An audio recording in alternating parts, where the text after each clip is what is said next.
पश्चिम बंगाल के नदिया जिले के एक कोने में बसा था एक पुराना गांव शांतिपुर।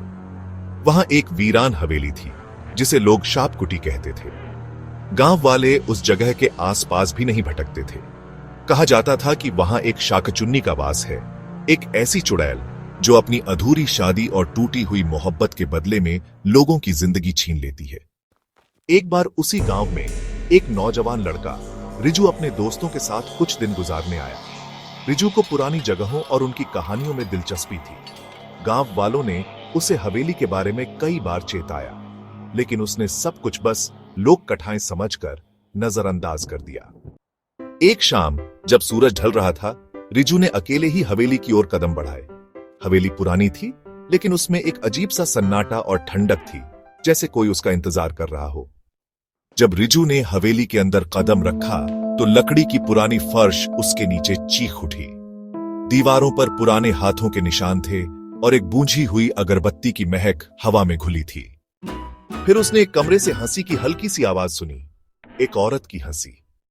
रिजू जैसे ही उस कमरे के पास गया, उसकी सांसें तेज हो गईं। कमरे के बीचों बीच एक औरत खड़ी थी, लाल बनारसी साड़ी, खुले बाल और हाथों में शंखा पोला। उसका पीठ रिजू की तरफ था। वो धीरे धीरे हिल रही थी, जैसे कोई पुरानी लोरी गा रही हो।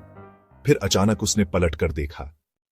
उसकी आंखें लाल थीं, चेहरा शांत, लेकिन उसके होठों पर एक अजीब सी मुस्कान थी, जिसमें प्यार भी था और इंतकाम भी। रिजू जैसे ही पीछे मुड़ने लगा, हवेली का दरवाजा खुद ब खुद बंद हो गया। उसने चिल्लाने की कोशिश की, लेकिन गला सूख गया था। उसके शब्दों में प्यार था, लेकिन उसकी रूह में जलन। रिजू की आंखों के सामने अंधेरा छा गया।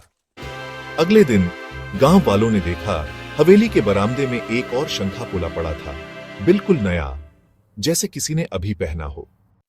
और तब से शापकुटी में एक और रूह का वास हो गया।